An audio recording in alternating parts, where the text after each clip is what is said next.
Welcome to the second segment of Development Focus with Jide on ITV.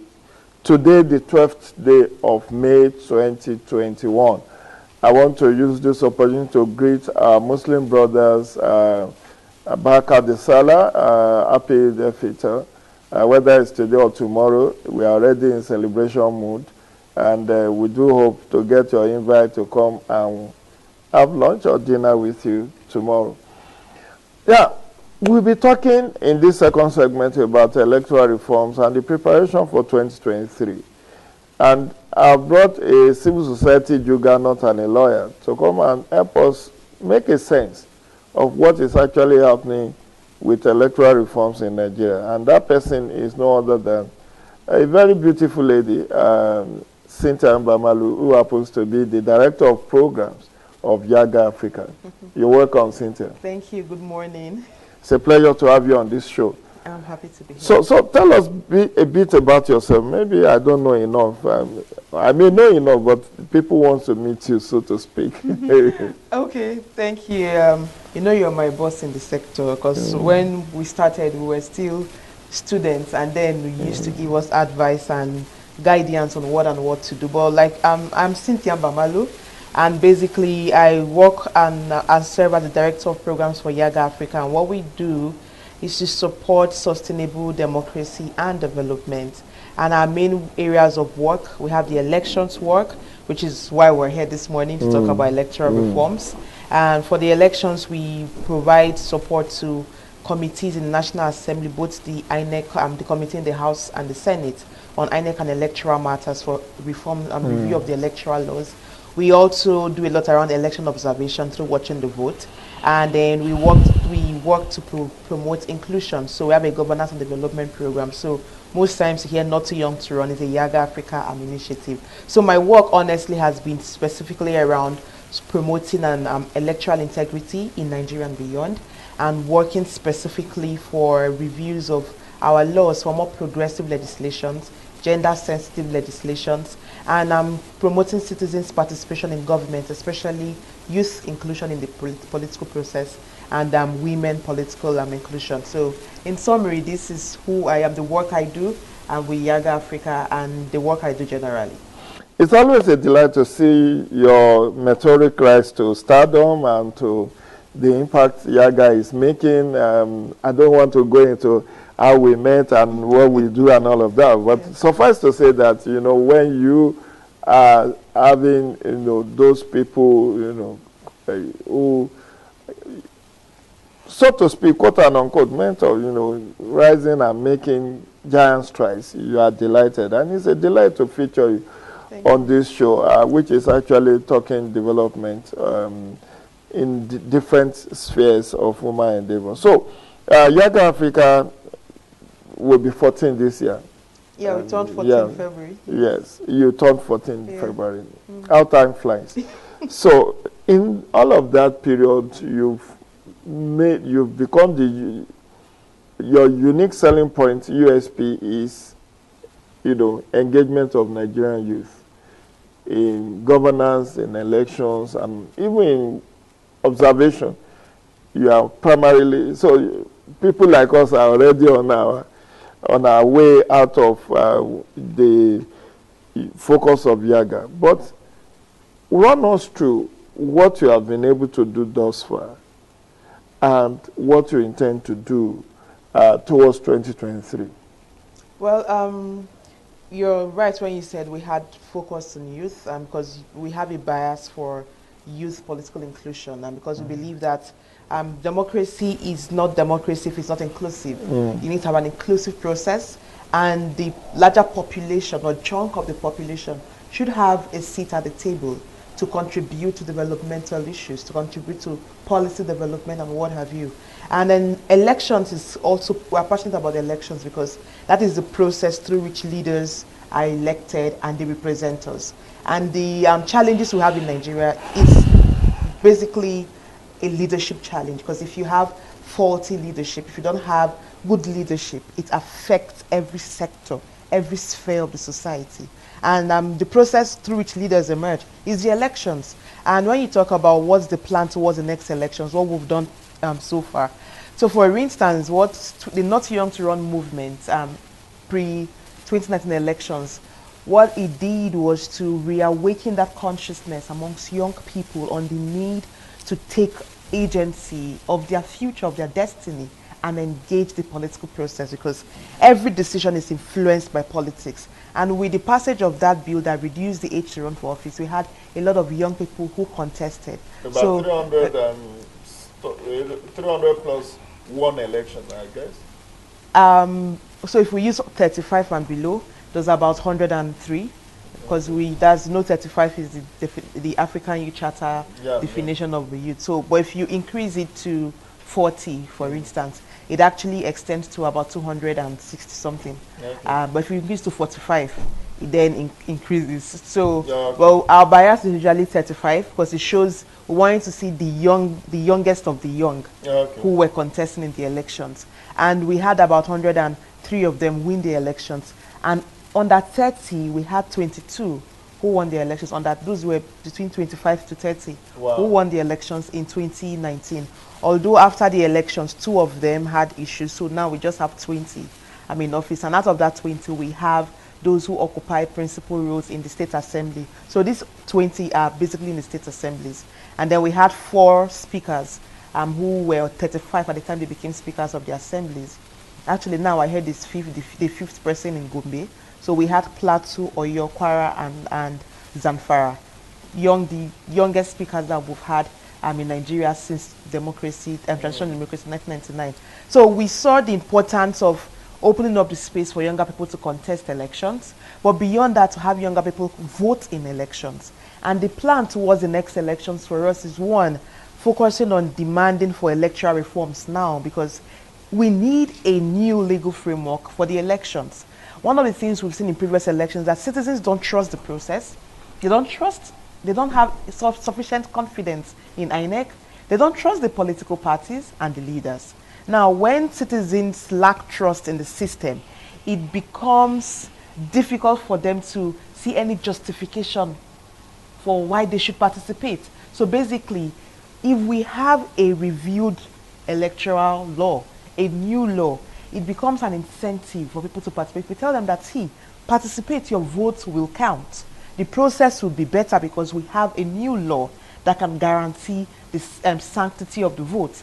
Then it creates an incentive for people to participate. So that's why one of our major goals now is focusing on electoral reform, because we believe that with the new law, it inspires confidence, even amongst young people.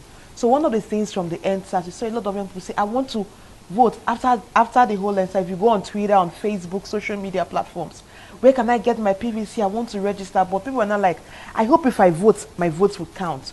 So even for young persons that want to participate, they want to be guaranteed or be assured that if they vote, their votes will count. And what would make them trust the system? Have a new law, introduce innovation that promotes participation, and open up the space for inclusion. That way, you're going to have a lot of young persons be inspired to engage the process, either as candidates or as voters.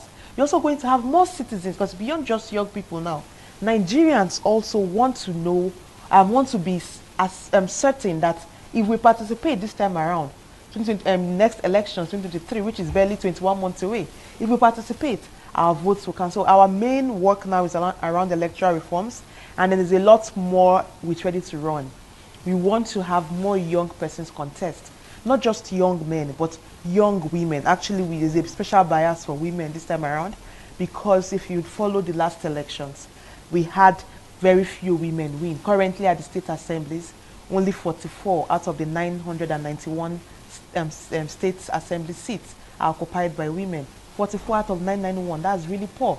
In the National Assembly, we have only 7 in the Senate and 13 in the House of Reps. So you can say that even women, there's a challenge. Even amongst youth, out of the 103 I told you about, under 35, only 2 are women. So you can see there's a lot of challenge for women participation. So one of our key work now is also inspiring younger women to contest, but engaging the electoral reform process and even the constitution review process to also see that we have gender-sensitive amendments that can truly promote women political inclusion. Very beautiful, but I observed that about a couple of weeks back, Young Africa and about 23 other NGOs marched on the National Assembly to demand for quick passage of the Electoral Act amendment or new Electoral Act as they have promised us. What is your takeaway from that? Any assurances that this will happen soon? Well, you know, in Nigeria, everything is so politicized, and it's worrisome because it's almost like our leaders are not feeling the pulse of the citizens. And we had to take that action, to the citizens' action, to demand inclusion, to demand reviews or passage of the new law because of the delay we're seeing. National Assembly had promised us that by March, by first quarter of this year, that the amendment bill will be passed in the National Assembly and then sent to the President for assent. And this is important because we were hoping to try this law in Anambra. We have Anambra governorship elections in November 6th. Yeah, and so from that demand, one of the things we got were the National Assembly, they said, we would pass this law. But the issue is when. And you know, timeline is important because for this new law, what it would be introducing, the proposals for technology, like electronic voting, for instance, the deployment of technology for accreditation of voters, for results, collation and transmission.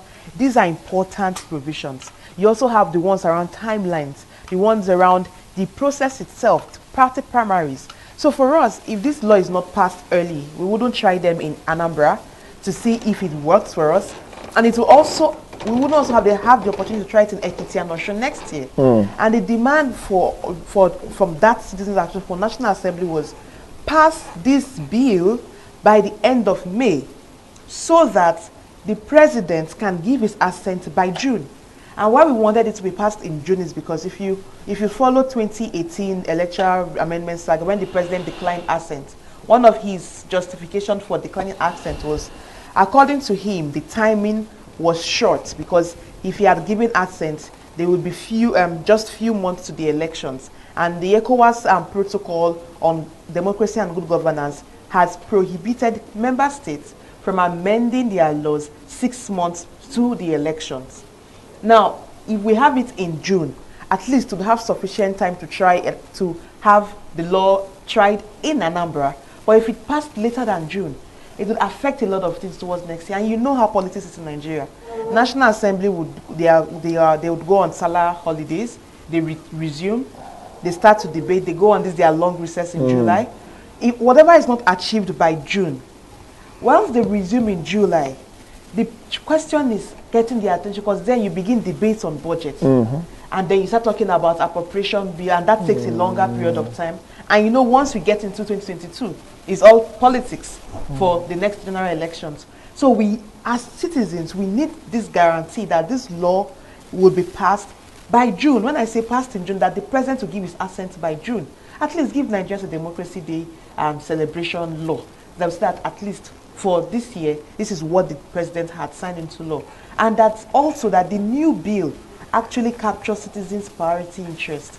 Because we don't want a law that just captures political interest of the lawmakers. We want to ensure that those concerns citizens had shared in the whole, from the public hearing and all the engagement, that these concerns are actually captured in the new law that will be passed in the National Assembly. So thus far, I've heard initially they said they were going to pass this by end of 2020. Now they said first quarter of 2021. Now it's second quarter of 2021. And I can feel your, I'm also active participant in this process.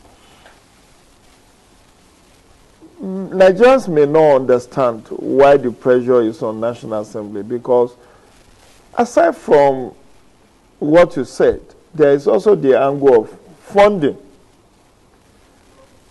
You miss 2021, you may not have sufficient funding for 2022, given the fact that next general election will be on February 18.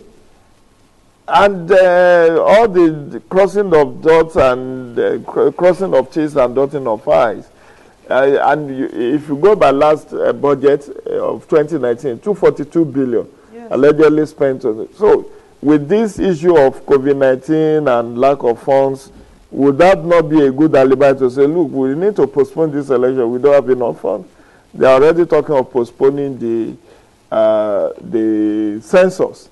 So that is why the civil society is saying, look, Yes. pass this on time, INEC can do a proper costing, planning, and then come up with budget for election, and then it can be split over two electoral, two budgets. Yes. So you have the 2021 budget, and 2022 budget, and 2023 budget. That is to the advantage of government, because then you can do it in phases. Can you run all through? You've engaged in National Assembly right from the beginning. You know, they have had retreats. I even saw that in the course of this month we'll be having public hearing for constitutional amendment. Yeah. Walk us through constitutional amendment. Are there anything for on elections that we are putting forward?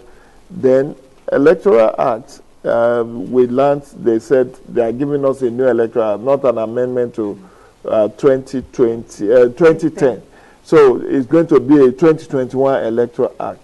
What are the major highlights? First, with the Electoral Act. And as a lawyer, is it not proper to have had the constitutional amendment before the Electoral Act? Because I'm looking at it from the viewpoint that if some of those constitutional amendments happens to impact on the Electoral Act, we will not need to amend the Electoral Act, even if it's passed earlier than the Constitution. Well, this is an important question. But the challenge is, you know, constitution review takes a longer period of time. Sure. And our constitution is a rigid constitution in Nigeria. So you need, for every proposed amendment, to have two-thirds majorities in the National Assembly, both chambers, the House and the Senate, to vote in support of the bill. And then you need to go to the state assemblies, because you also need two-thirds of That's 24 out of 36 states houses of assembly. So because of the timeline for constitutional amendment, usually there's no guarantee when it comes to constitutional. It takes a longer period of time, which is why the committees on electoral matters decided to proceed with their process. Because for the Electoral Act, all they need is to have both chambers agree, that's the Senate and the House, agree on the proposal, have them. And they decided to do a joint committee. And they also decided so to it's the same document that will be passed by the two. All of that was just to ensure that the timeline is reduced, just so that it can go to the president on time. And the key proposals, which is why for the constitutional amendment, I wouldn't speak more on that, but we don't know what will be going in that process. It's just commencing. But what we're certain about now is that we have an electoral amendment process that has gotten to, they are done with committee work. What is remaining is to present it for third reading and for the debates and the votes, and then they conclude and then send to the president for accents. And I think there are important things to look out for, because, like you said, it's a new law we're expecting. And there are how many clauses altogether? You possibly have seen a couple. Because it's not a public document, okay. So I can't speak exactly to that. All we can do is to just say feelers we received from the work that we're doing. Because at the end, we are not certain of the final document that we presented for third reading. Okay. So, however, what I know that there are important reviews that we are expecting to see, or we're hoping would be there, and then those that I think we're not giving as much consideration. So issues around electoral technology was key, because there's a lot of demand for that. And I want to believe that that is part of what we have in this bill. So technology for accreditation, for registration of voters, accreditation of voters, voting, collation and transmission of results. Because we had tried this ZPAD in Edo and Ondo, you know, the technology that was deployed. Yes, to take the results from the polling. Then conversations, there are conversations around financial and operational independence of INEC. Because INEC has, while it received its funding from the consolidated revenue on first line charge, they still had challenges with operational independence. And there's a review in the electoral law with respect to that. Then they also had issues around disability. How do you make sufficient provisions that mandate INEC to provide for the needs of persons with disability in the process. Then there's also the conversion around the review of the power of the returning officer. If you remember Imo case, where officers said, I'm declaring yes, and yet the results were announced. So you also have that reviewing the power of the returning officer to introduce another layer of oversight with respect to that power. Now there's a conversion around timelines, and I know there's a lot of proposals so that if you have earlier primaries, for instance, you give sufficient timeline for pre-election matters to be concluded in court before election, so that INEC is not in court all the time and you don't have situation where elections are conducted. I know we're running. Cynthia, I need to bring you back. I need to bring you back. Maybe we'll do, next time you are here, we'll do a 1 hour. Because there is still a lot to chew. Particularly electoral offences commission bill is still there. We still want to talk political party management. I need to pick your brain on issue of the registration and all of that. So pardon me, I need to cut you short. Time is never our friend when we are on this show, because there is a lot going on that people of Nigeria needs to know. But that would be the size of our package today on development focus with Jide Ojo on ITV. I want to thank you, Cynthia, for making time to be here on this show. I do hope when next I invite you over, you oblige me even for a longer period, because this is an ongoing discussion. A lot more is still going to happen in coming days and weeks.